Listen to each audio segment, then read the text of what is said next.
एक युग था जब सत्य ही सबसे बड़ा अस्त्र था। महाभारत के काल में सत्यास्त्र नामक एक शस्त्र जो सत्य की शक्ति से प्रज्वलित था, ने देवताओं और राक्षसों को भी झुका दिया।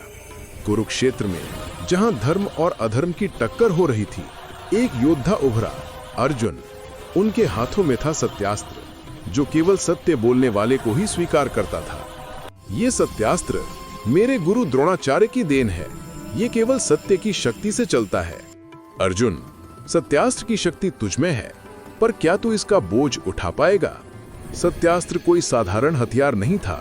ये देवताओं द्वारा बनाया गया था, जो केवल उस योद्धा को चुनता था जो अपने हृदय में सत्य को संजोता हो। अर्जुन, सत्यास्त्र की शक्ति अनंत है, पर यह एक शाप भी है। एक भी झूठ और यह तुम्हें नष्ट कर देगा। जब अर्जुन ने सत्यास्त्र को छुआ तो उनकी आत्मा ने सत्य की कसौटी पर खरे उतरने का संकल्प लिया।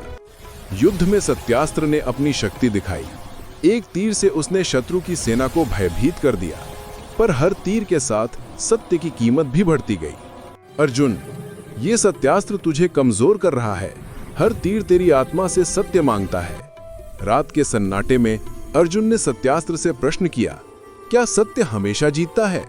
अगर मैं सत्य से डगमगाया तो क्या यह अस्त्र मुझ पर ही प्रहार करेगा? युद्ध का निर्णायक क्षण आया जब अर्जुन का सामना कर्ण से हुआ। कर्ण ने सत्यास्त्र की शक्ति को चुनौती दी। अर्जुन, तेरा सत्यास्त्र मेरे सामने बेकार है। सत्य कमजोरों का हथियार है। कर्ण के शब्दों ने अर्जुन के मन में संदेह बोया। क्या वो सत्य पर अडिग रह पाएगा? अर्जुन, सत्यास्त्र तुम्हारी शक्ति नहीं, तुम्हारा विश्वास है। अपने हृदय को सुनो। अर्जुन ने अपने संदेह को त्याग दिया।